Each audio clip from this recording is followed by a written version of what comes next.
Hello મિત્રો, આજે હું લઈને આવી છું એકદમ મજાની અને healthy lunch box recipe paneer bhurji rape.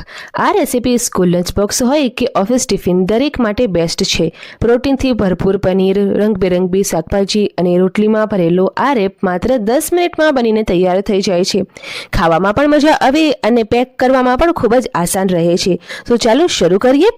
તો તેની માટે આપણે એક કડાઈમાં 2 ચમચા જેટલું તેલ લેવાનું છે। નાના 2 ચમચા જેટલું તેલ લીધું છે।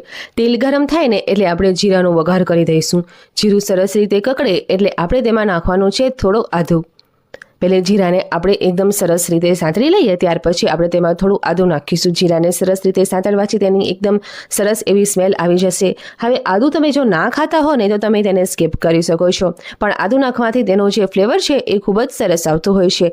1 થી 2 મિનિટ માટે આપણે આદુને સાંતળી લઈએ, ત્યાર પછી આપણે તેમાં ઝીણી સમારેલી ડુંગળી એડ કરી દઈશું।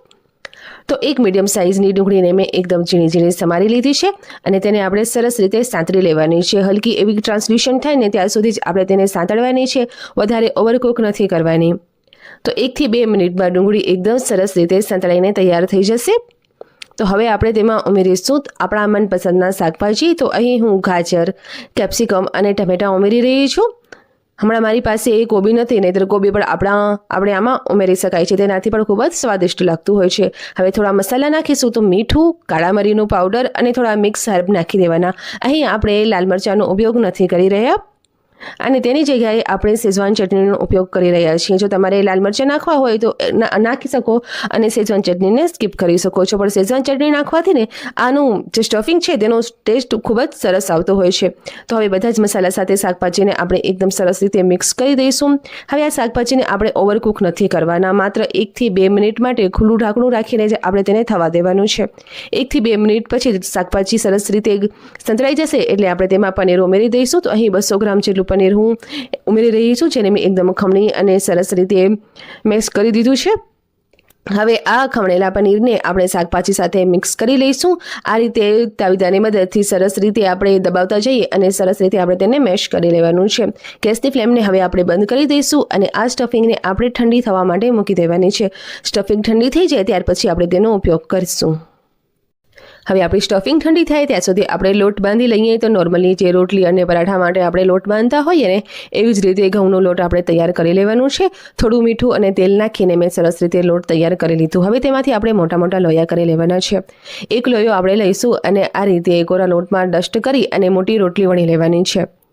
અહીં આપણે પરાઠો બનાવી રહ્યા છીએ, તો એકદમ મોટી રોટલી વણી લઈશું અને તેની ઉપર આપણે નાખીશું થોડું તેલ અને તેલને સરસ રીતે આપણે પૂરી રોટલીઓ ઉપર આ રીતે સ્પ્રેડ કરી લઈએ। હવે તેની ઉપર આપણે થોડું કોરો લોટ નાખી અને એકદમ સરસ રીતે ડસ્ટ કરી લેવાનું। આ રીતે કરવાથી જે પરાઠા છે તેના લેયર એકદમ ખૂબ જ સરસ રીતે થશે।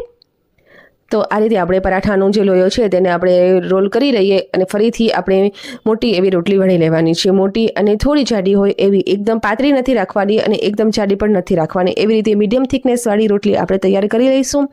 તવો ગરમ થઈ ગયો છે તો શેકી લઈએ આપણે તેને। સૌપ્રથમ તો 2 સાઈડ આપણે આ રીતે નોર્મલી શેકી લેવાની છે। બંને સાઈડ એકદમ નોર્મલી શેકી લઈએ ને ત્યાર પછી જ આપણે ઘી, તેલ કે માખણની મદદથી તેને તળી લઈશું। તો આ રીતે 1 ચમચી જેટલું તેલ અહીં મેં નાખ્યું અને સરસ રીતે આપણે આખી રોટલી ઉપર સ્પ્રેડ કરી લઈશું। બંને સાઈડ સેમ પ્રોસેસ કરીશું અને આ જ રીતે બધા જ રેપ્સ એટલે કે પરાઠા આપણે બનાવીને તૈયાર કરી લેવાના છે। સાઇઝ થોડી મોટી હશે તો આપણે બનાવવામાં થોડી સરળતા રહેશે।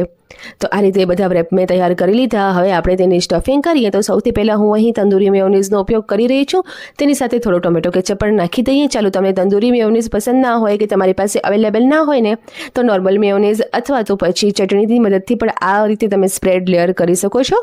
અને પનીર ભુરજીનું આપણું જે સ્ટફિંગ હતું તે એકદમ સરસ રીતે ઠંડુ થઈ ચૂક્યું છે, તો હવે આપણે તેને વચમાં રાખી દઈએ। તો આ રીતે સ્ટફ કરી અને સરસ રીતે આપણે તેને રોલ કરી દઈશું। તો એકદમ ઓછા સમયમાં હેલ્ધી અને પ્રોટીનથી ભરપૂર લંચ બોક્સ આપણું તૈયાર થઈ ગયું છે। તમે ઓફિસ માટે લઈ જતા હો અથવા કે આ મુસાફરીમાં અથવા તો પછી બાળકોના લંચ બોક્સ માટે એકદમ પરફેક્ટ રેસીપી છે। જો તમને વચ્ચેથી કટ કરીને બતાવું તો જોતાં જ મોઢામાં પાણી આવી જાય એવું એકદમ હેલ્ધી નાસ્તો તૈયાર થઈને રેડી છે। જો તમારે સવારે વધારે મહેનત ના કરવી હોય તો સ્ટફિંગ તમે રાત્રે બનાવીને પણ રેડી કરી રાખી શકો છો। સવારે ફક્ત રેપ બનાવી અને બાળકોને સર્વ કરો। તો મિત્રો, જો રેસીપી તમને થોડી પણ પસંદ આવી હોય હોય તો પ્લીઝ મારા ચેનલને સબસ્ક્રાઈબ કરો અને આ વિડીયોને તમારા મિત્રો સાથે, તમારી ફેમિલી સાથે શેર કરો.